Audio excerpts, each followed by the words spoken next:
Hello aspirants, एक बार फिर से स्वागत है आप सब लोगों का परचम क्लासेस पे। आज की क्लास में इन्फ्लेशन और उसके टाइप्स पे हम एमसीक्यू प्रैक्टिस करेंगे कि किस किस तरीके के क्वेश्चन एग्जामिनेशन में पूछे जाते हैं। ठीक है, तो स्टार्ट करते हैं अपना पहला क्वेश्चन। पहला क्वेश्चन है कि डिसइन्फ्लेशन के संदर्भ में क्या सही है। आपको करेक्ट बताना है डिसइन्फ्लेशन। अब डिसइन्फ्लेशन क्या होता है, एक एग्जाम्पल से मैंने आपको पहले भी समझाया है।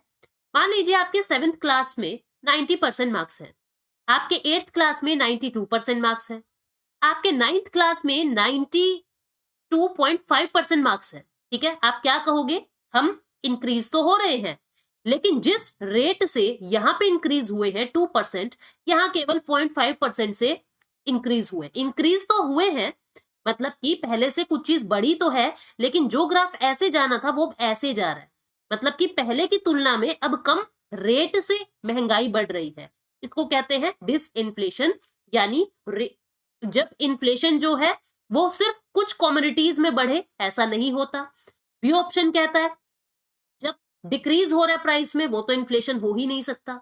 जब रेट ऑफ इन्फ्लेशन डिक्रीज हो रहा है, यस इन्फ्लेशन तो हो रहा है, लेकिन जो इन्फ्लेशन होने का रेट है वो कम हो रहा है। पहले 2% से बढ़ रही थी कोई चीज, अब सिर्फ आधे % से बढ़ रही है।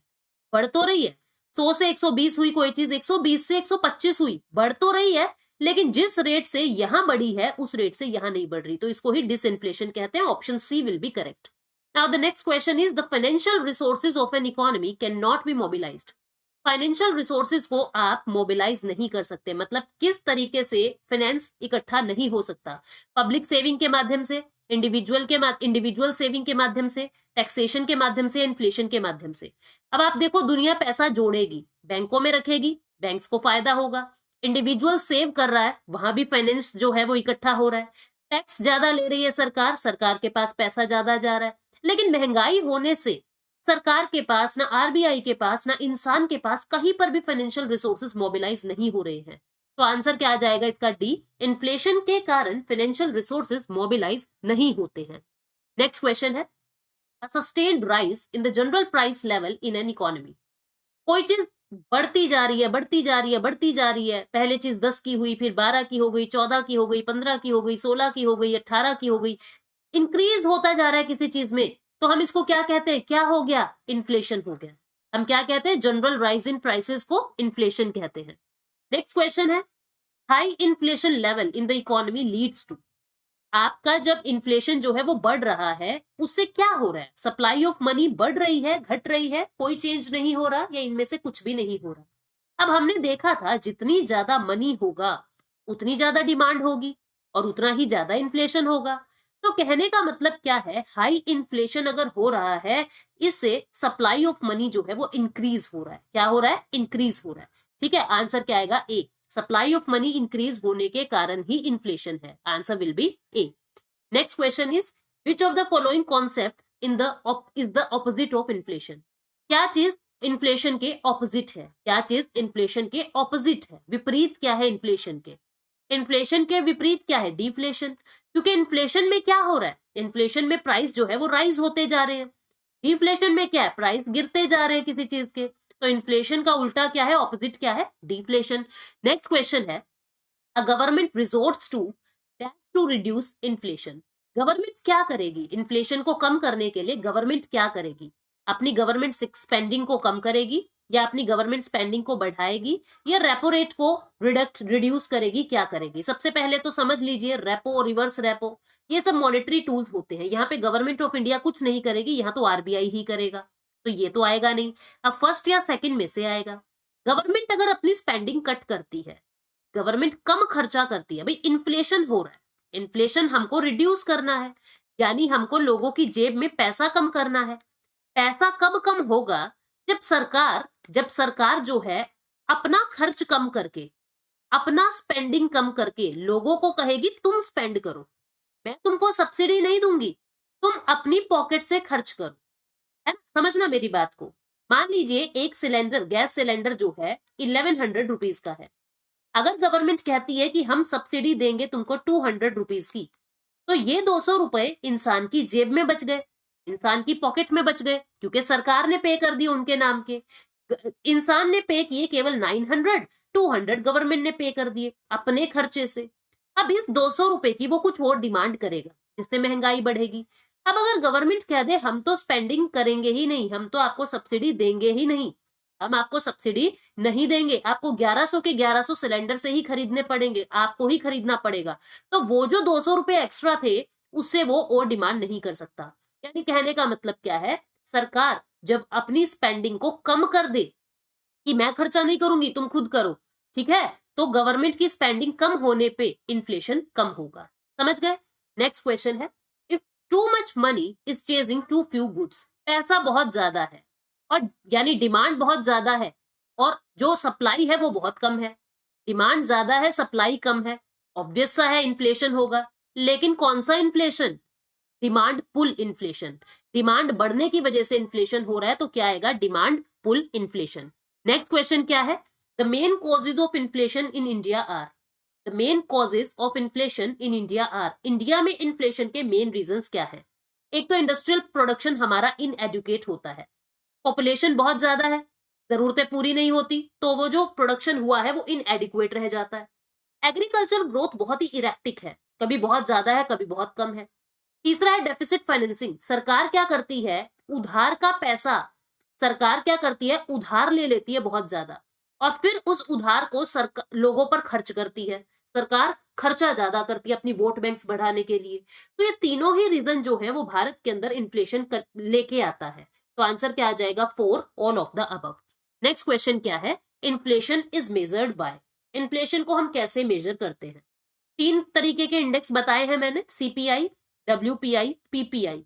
लेकिन जो अमूमन हमसे पूछा जाता है रिटेल लेवल पर, इन्फ्लेशन किससे मेजर करते हैं हम? कंज्यूमर प्राइस इंडेक्स से, मतलब जो आम दैनिक लाइफ का इन्फ्लेशन है सीपीआई से मेजर होता है।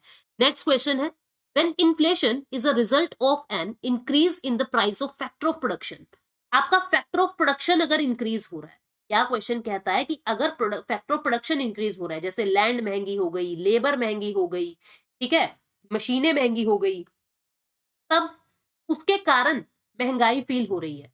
यानी आप क्या कह रहे हो, कॉस्ट ऑफ प्रोडक्शन महंगा हो रहा है, जो चीज पहले 100 रुपए की बनती थी आज लेबर महंगी होने के कारण 200 रुपए की बन रही है, तो इसको क्या कहोगे आप? कॉस्ट ऑफ प्रोडक्शन बढ़ रहा है, यानी कॉस्ट पुश इन्फ्लेशन हो रहा है। क्या हो रहा है? Cost push inflation.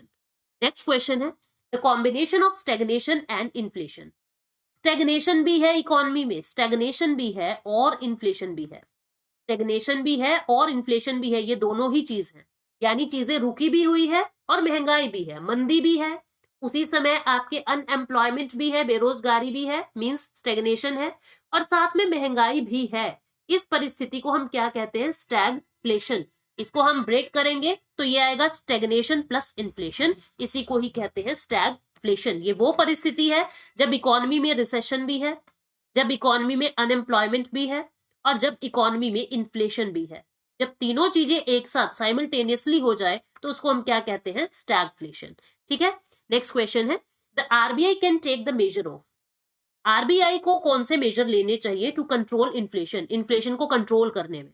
एक तो टैक्स वैक्स की चीजों में, पब्लिक सेक्टर के प्रॉफिट में, पब्लिक एक्सपेंडिचर में आरबीआई जाएगा ही नहीं। ये सब फिस्कल पॉलिसी के पॉइंट है, किसके? फिस्कल पॉलिसी के पॉइंट है, यानी गवर्नमेंट ऑफ इंडिया के पॉइंट है। तो बचा एक रैशनिंग ऑफ क्रेडिट, तो सरकार क्या करेगी? पीएसएल में कुछ करेगी, डाउन पेमेंट में कुछ करेगी, इंटरेस्ट रेट में कम ज्यादा करेगी, किसको लोन देना है नहीं देना इसको देखेगी, तो आरबीआई ये मेजर करेगा। तो आंसर क्या आ जाएगा? ए।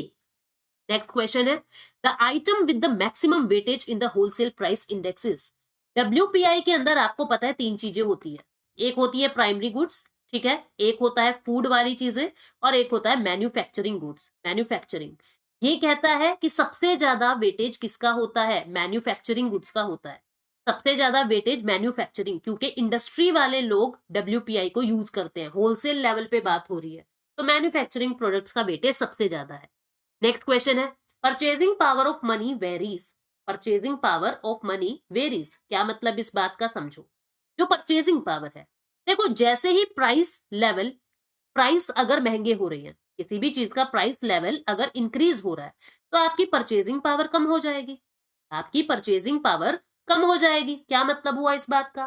कि कोई चीज अगर 100 रुपए की है, ठीक है, तो आपके पास 1000 रुपीज है, आपके पास 1000 रुपीज है, आप उसकी 10 यूनिट्स खरीद लोगे, ठीक है। अब मान लीजिए कोई चीज 500 रुपए की हो जाए और आपके पास अब भी 1000 रुपए है, आप उसकी केवल 2 यूनिट्स खरीद पाओगे। तो इससे क्या हुआ, आपकी परचेजिंग पावर घट गई। क्या हो गया, आपकी खरीदने की क्षमता, आपकी परचेजिंग पावर रिड्यूस हो गई। तो आंसर क्या आ जाएगा कि purchasing power of money varies inversely proportional with price level.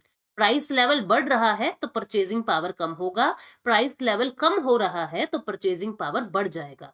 तो इनवर्सली होगा ये प्राइस लेवल के साथ। ऑप्शन क्या आ जाएगा, 2। नेक्स्ट क्वेश्चन क्या है, ये आपको बताना है अपने मन में सोच के, जो आप बिल्कुल सही सोचेंगे मुझे यकीन है। आपको ये बताना है कि general fall in prices of goods and services, general fall in prices of goods and services, इसको क्या कहेंगे। मैं आपको 4 ऑप्शंस देती हूँ। ए ऑप्शन डिफ्लेशन कहेंगे, ठीक है। बी ऑप्शन डिसइंफ्लेशन कहेंगे, सी ऑप्शन इन्फ्लेशन कहेंगे, या फिर डी ऑप्शन इनमें से कुछ भी नहीं कहेंगे, नन ऑफ द अबव। आपको पक्का ये आंसर बिल्कुल सही आप लोग सोच रहे हैं, बिल्कुल सही आंसर क्या आ जाएगा, A deflation, general fall in prices, ठीक है। तो ये थे कुछ प्रैक्टिस क्वेश्चन इन्फ्लेशन पे, बाकी पीवाईक्यू के अंदर हम लोग एंड में सारी चीजों को देखेंगे। Thank you so much, take care, bye bye.